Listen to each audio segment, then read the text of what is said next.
Hey everyone, Hans here. Hope you all are doing well as per usual. And today I'm going to either make one long video or two short ones, it depends on how you want to look at it. I'll see if I can fit it on this machine. But yeah, what have you? Let's begin already. So, stalking with Celtic God, as he is known on YouTube.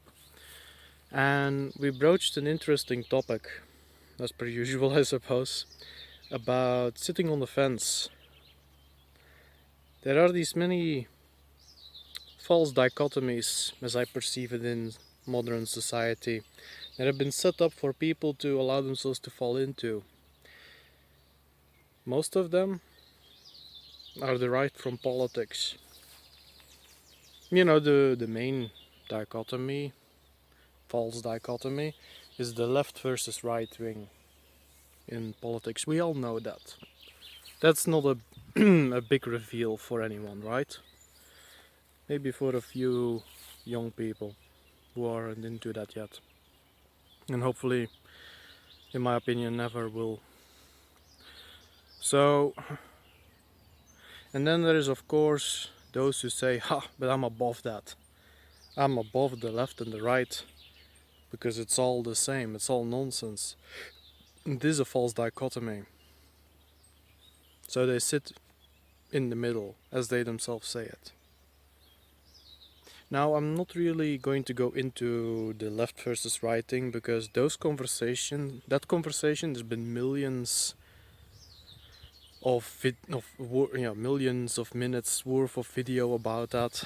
Let's put it like that. And it's a fruitless conversation. You either realize it's all nonsense or you keep hanging on to it and you do with that as you will. But what I find interesting is the people who perceive themselves as in the middle. I don't think they are. Because what are they doing? It's the middle position is actually to say, yeah, I'm still partaking in politics, but I'm not right and I'm not left. So I cannot be what you might, that's that jargon that they throw out there. So I cannot be extreme that way. And it is just jargon, right? To point fingers at one another, like children who have nothing real to talk about. The solution, however, isn't sitting in the middle, of course, because you're still trapped in the political game. Mind you, I might be lying, right?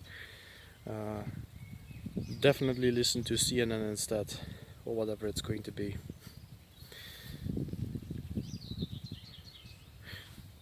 But what you're actually doing is fence sitting when you put yourself in the supposed middle there. You're actually also accomplishing nothing, just like the left and the right. You're just, well, if that is the position that someone would take, that same person is kind of like joining in with the whole moralizing game, I suppose. It's like, oh, look at me for being so smart. Neither left nor right. I just plop myself in the middle. But that's the most ridiculous stance of all. It's like in a football game, I suppose, or a soccer game, or whatever you want to call it, or any kind of sports game as such. To sit in the middle and say I'm above the team play on either side is to actually say you're not playing at all. And who cannot play, well, most people would say then you cannot lose, but no, it's actually then you cannot win. Because someone else is definitely going to run off with a trophy, so to say, at the end of the game, right? Or running off with the prize money or what have you. So, by sitting in the supposed middle, you're always going to lose that. Whatever you want out of life, via politics, It's never going to happen in the world because you joined neither side.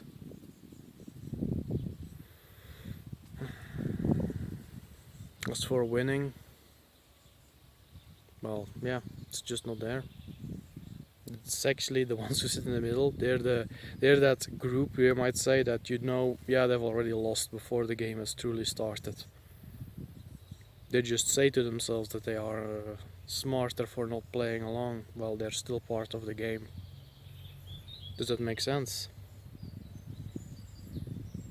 I think it does.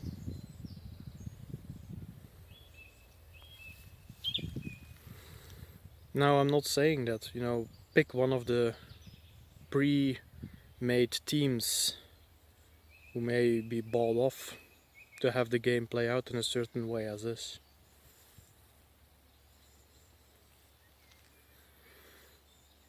I think what I'm just trying to get at for people is to say, step off the field altogether.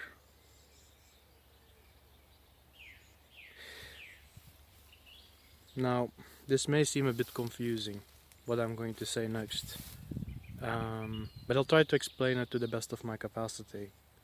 Because by saying you're sitting in the middle, you automatically put yourself on the sideline. That's the true position of those who sit in the center, so to say. You're sitting on the fence next to the field. You're still part of the game though, because you're witness to it and you're not doing anything else but watch it play out. And as Celtic God once so poetically told me, if you sit on the fence, the only thing you're gonna get is a post up your...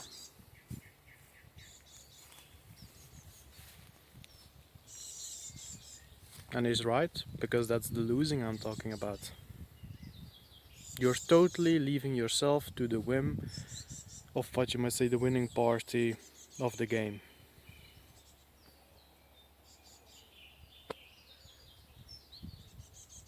Is that smart?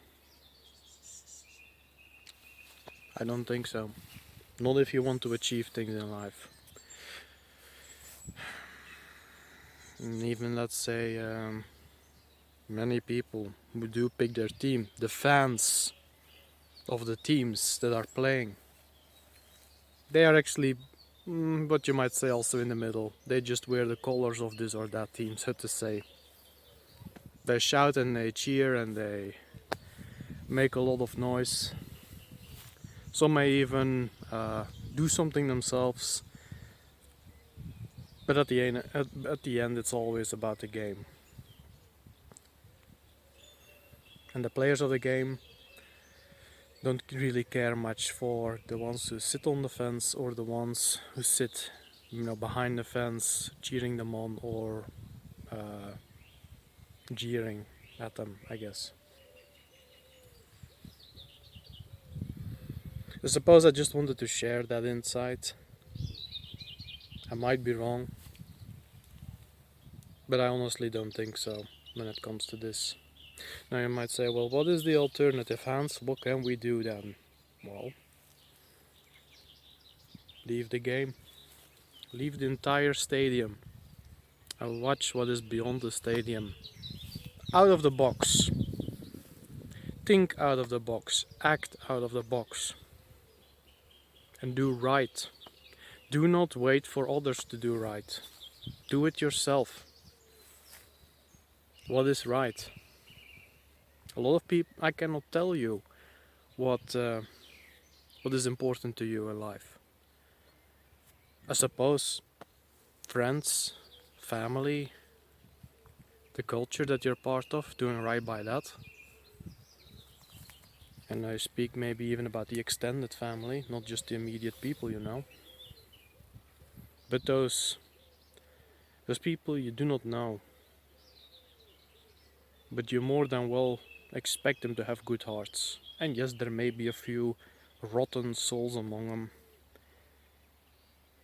But there are still many of them who are good people. And they are worth fighting for. Quote from Samwise Gamgee. Well, kinda. There is still some good in the world, and it's worth fighting for. is doing right for.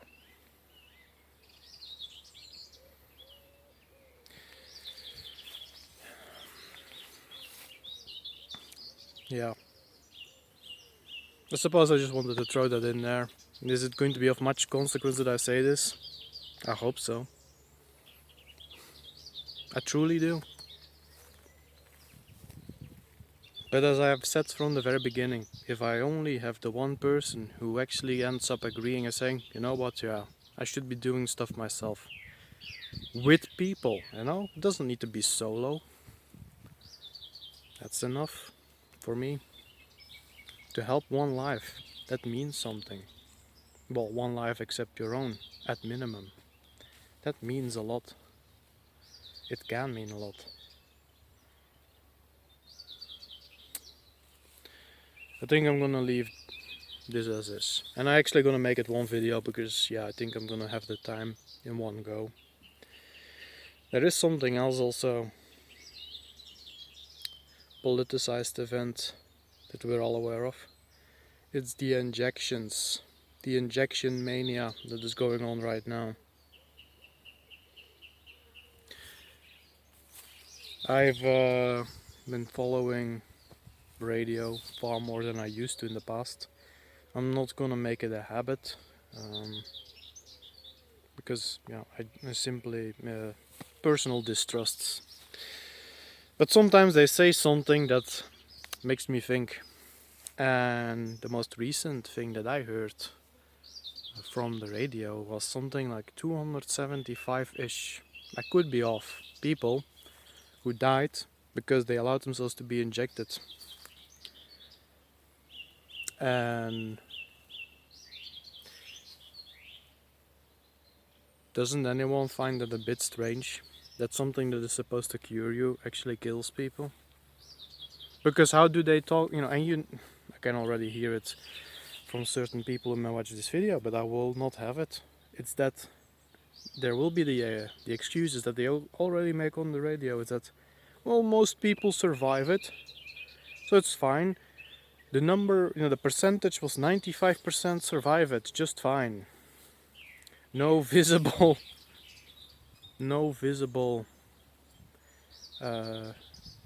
damage done. Has anyone ever realized, when they say such things that a medicine that has killed several people, this is not a numbers game. That's 275 people that should be alive right now, living their lives, being with friends and family, that are gone. And then these twisted people start talking in percentages. They have 275 deaths on their conscience. It's not the people who want to live freely on their own terms, dealing with a disease that may... I'm not a doctor, but disease that may or may not be around.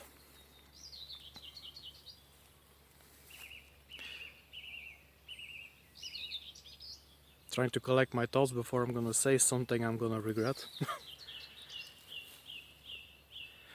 It is not the people that are willing to take the risk, if you will, to get sick from a virus that may or may not be going around the place, that should be held to account than if someone dies of an illness. Because these people that want to be free, they did not bring the disease in, did they now? They did not conjure it up in some damn cauldron somewhere. No, they did not. But the people who push that you should go muzzled, you should have your, and conveniently have your identity hidden and your voice and your breath stolen from you. The people who push now that you have to inject yourself with something that cannot be pulled out of you once it's in there, who now have these deaths on their conscience, and who knows how many more in the next few weeks and months.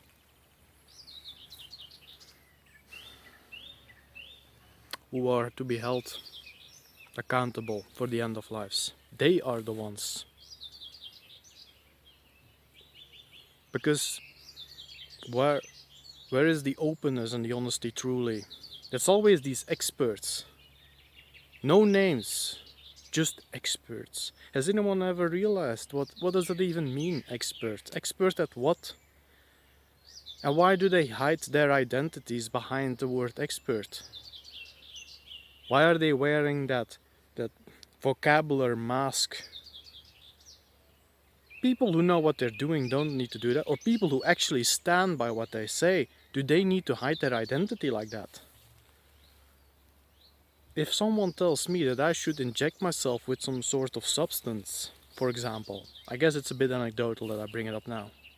The very least that they can do is tell me who they are. What is your name? Where is your, living space? And why? Why is that important? It's because then they put their identity where their mouth is. That shows sincerity, and even if they then are wrong, they can be held to account. Because let's say I get sick because of the medicine, the supposed medicine, the injection. Granted I survive it then. I can walk to them and I can say, hey buddy, wasn't it supposed to make me better rather than make me sick or kill me? Who can do that now? Because it was experts.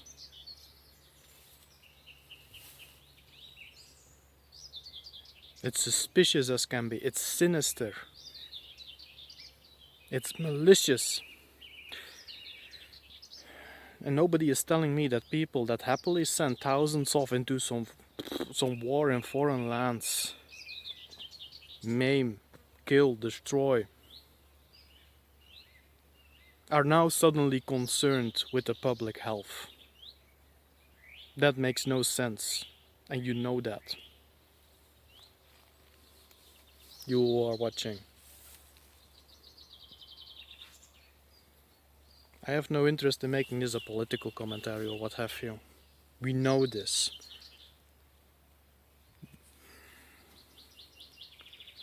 But why are there yet so many who let themselves be so gullibly lured into it? And I suppose there are many who are so caught up in their life. Have to do their job, have their children,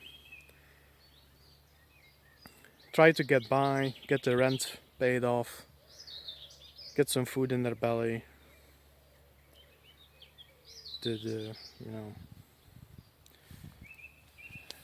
pay for electricity, pay for the internet, which is also, in my opinion, maliciously or in a sinister way, becoming more and more important.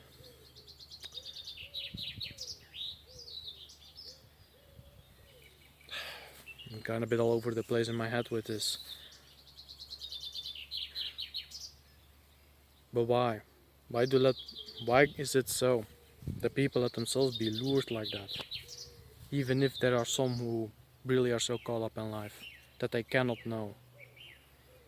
Who do not even necessarily know who actually is in charge of their country that they live in. Doesn't matter if it's the USA, France, Denmark, Austria, Greece.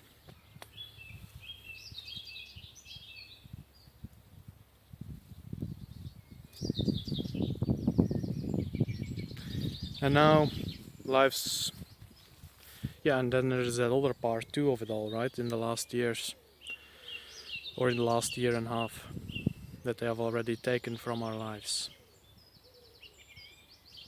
And they have. Don't fool yourself.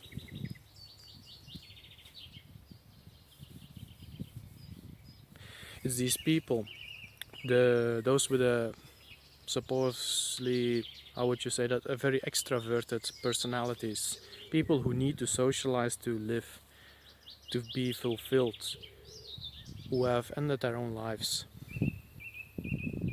because they were trapped in their homes. They couldn't just go out with anyone they wanted. These are also lives that are lost and should bear on the conscience of these experts and those that empower these experts, if you will.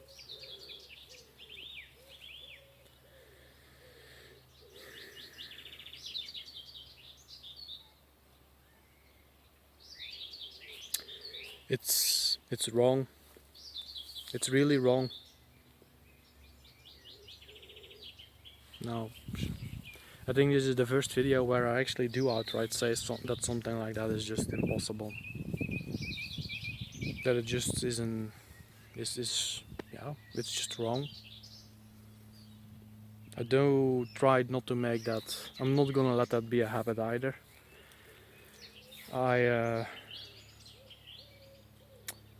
I always want to leave room for people to think for themselves, and I guess that space is still in here in this video, although I do lay it a little bit more thickly on it.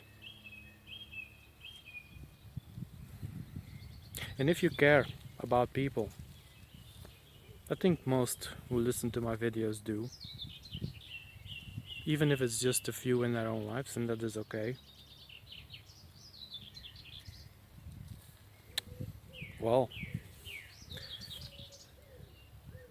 maybe it's worthwhile to start talking to people a bit more, if you haven't already, to lay it out as I do. I've really gathered a lot of comments over the last year where I've helped people a lot with their perception. And I suppose this is a bit of a tangent. Or actually, you know what? I'm gonna leave that topic there as is. I've said my piece on it for now.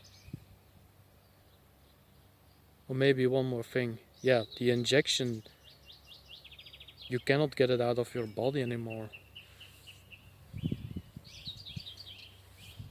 If people would be dropping like flies in the streets all of a sudden because of some supposed new strain or whatever it's going to be, you can still always get one and take that risk if you want to. I won't. But what if it's all been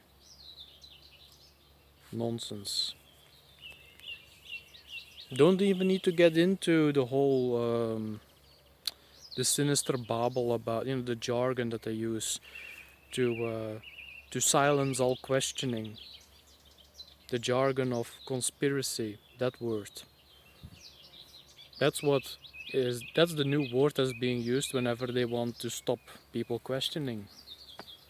And that should be a warning. And sure, some people go absolutely wild. They will go to very weird conclusions in regards to these injections. It's meant for this, it's meant for that.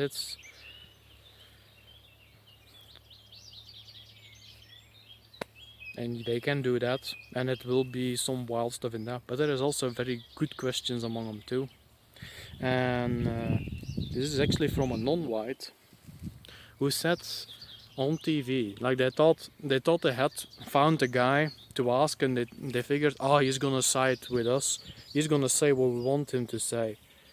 But then the guy didn't. It's a non-white fella, and he said, no, I'm not getting the virus vaccine. I'm not getting the vaccine, as that jargon goes. He's not getting the injection. Why not, sir? Oh well, I think it will make me sterile, he said. And here was something very interesting in that interview. They didn't say, no, it's totally fine. You won't get infertile because of the injection. It's not gonna happen to you. It's all gonna be, it's all okay. No, they didn't say that. How was it again that they worded it? Ah, the best part. They started making excuses. That's what it was.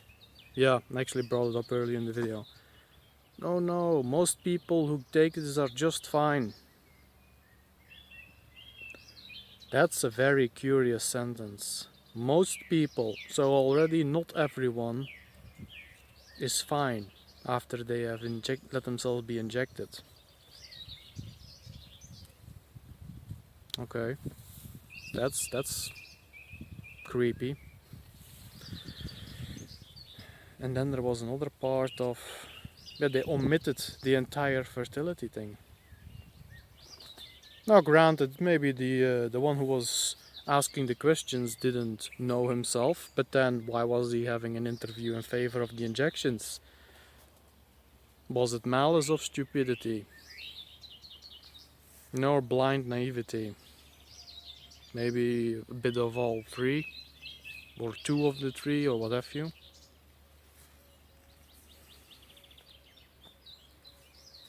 Yeah. Remember, the injection, it gets in far easier than it gets out. In other words, it doesn't get out once it's gotten in.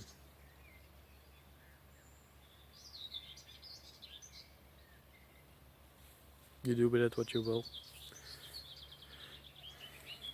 But yeah, I am going on a bit of that tangent.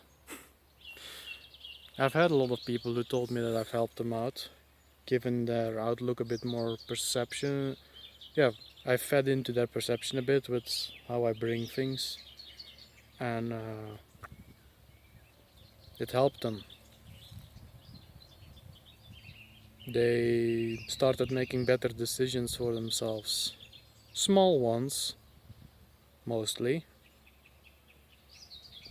But they started dealing better with the world around them. They gained, they found themselves at the very least less confused. And it's a process, you know. It's not that you listen to me and all of a sudden, wow, super cure, I now know all I need to know. If I had that ability to impart some words onto people and them to be able to go off like that, it would be brilliant. But life is a bit more difficult than that, and it should be. That's what separates the people of character and strength from those who are lacking in such. Helps you see who is worthwhile hanging with and who isn't, I suppose.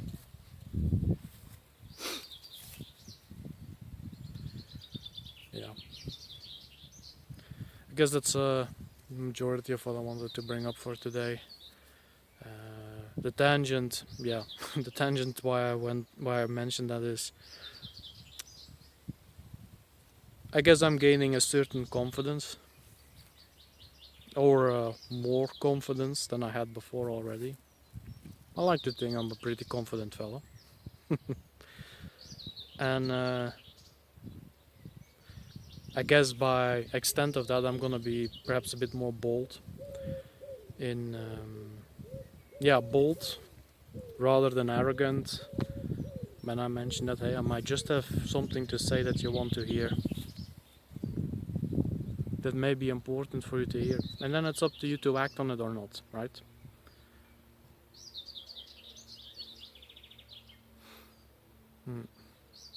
I think that's a good thing. I think it's also worth mentioning that the numbers of views on my videos on YouTube are still clunky as can be. The anti-whites of the world that caught their eye on me, on my channel I suppose, are still messing with the viewing numbers and what have you. You can actually notice it yourself. Like one video will have 100 views, the other 190, then suddenly it's like 3 videos in a row that have 60 views, then it's 100 again, then it's 70, then it's 40, then it's again 70. Makes no sense. And I've had people tell me that, you know, they saw comments, believe it or not, comments underneath my videos that they left appeared on other videos, which hints that that was some kind of glitch, that you as a, you know, if you're on YouTube and you're watching what is that called, the comment section, there may be comments that you can't see that are present, and maybe even vice versa. That is something to be a bit wary of. If you are outspoken in certain ways, they are probably messing with you that way. It's unfortunate for them, I suppose, that they have two left hands, most of them. So in their attempts, they'll create glitches and who knows what else all over the place, that people who are a bit wary of what they're doing, you can instantly see that something fishy is going on. Pretty certain also, yeah, again, underneath my videos, comments that keep vanishing from people. From some I get mentions, from some I do not. From some I can see only part, but the other half, for example, doesn't load, etc, etc. Why do I bring that up? You know, I will keep making these videos even if it's just one person who watches them. If that person gets value out of it, that is enough for me. Said it earlier, said it in the past too. But I do notice that a lot of people have the disappointing habit that when they do not see a video with like 50,000 views, they're more keen to ignore it themselves. Why? It's a bit sad. I think I find that a bit sad, because I do think that they would get a lot out of it if yeah, I suppose what I'm asking is, should anyone be mentioning my channel? Someone you know or don't. And it's like, oh, that guy. The guy that's always in the forest and he's talking about all kinds of stuff. You know, I get something out of his videos, but then why are there so few listening to him? It's probably more than you think. It's probably more than I think. My not so humble guess is that I am at least at double the amount of subscribers and views that I have visible on every video at minimum, and that I'm well over I have some pretty nice numbers already for the time I've been doing this. But there are just some who know that small numbers keep many people disinterested, so they artificially make the numbers so. Plus, of course, there are these videos of absolute horrible noise that modernist society wants us to believe is music. With millions of views, I don't believe that for a second. But that's just me. But yeah. It's a nice day. Not too cold. I'm gonna go for a walk. And I think I just breached a certain point in the video, or in the machinery that I'm working with. So I'm gonna call it one here. Think on it, if you will. And yeah, you all have a good one, and bye bye. See you soon.